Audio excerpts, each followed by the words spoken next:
ერთი აქლემი და ერთი ვირი ტვირთის ზიდვით რომ ზურგი ჰქონდათ გადატყავებული, დაძმობილდნენ და თავიანთ პატრონს გაეპარნენ. კარგი საძოვარი მონახეს და კარგადაც გასუქთნენ. დაავიწყათ ადრინდელი სიმჭლევე და გადატყავებული ზურგები. ძმაო, სიმღერა მინდაო, უთხრა ვირმა აქლემს.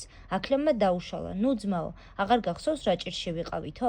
ვაი თუ ახლო-მახლო ადამიანები იყვნენ, წაგვასხან და უარესი გვიყონო. არ დაიჯერა ვირმა და დაიყროყინა. ძალიან ხმამაღალი სიმღერა გამოუვიდა. თურმე იქვე ახლოს მოგზაურები ისვენებდნენ. აქლემები და ვირები დასვინოდათ, გაიგონეს ვირის ყროყინი და გაიხარეს. მივიდეთ და ვნახოთ, ან შენობა იქნება, ან ქარავანი, ეგე ბულაყი ვიშოვნოთო. მივიდნენ და ნახეს უპატრონოდ გაშვებული მსუქანი აქლემი და ვირი. წაიყვანეს და ორივეს მძიმე ტვირთი აჰკიდეს. გზა გაგრძელდა. ვირი დამძიმდა და დადგა. გზავრებმა ასწიეს ვირი და თავისი ტვირთიანად მის ძმობილ აქლემს დაადეს.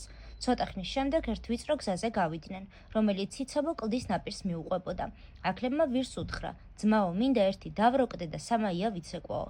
ვირმა მიუგო: რა სამაიას საცეკვაო ადგილი აქ არისო? აქლემმა უპასუხა: იმისთანა სიმღერას, ამისთანა ადგილას ცეკვა უნდაო. ჩაიმუხლა გაბრაზებულმა აქლემმა და ვირი კლდეზე გადააგდო.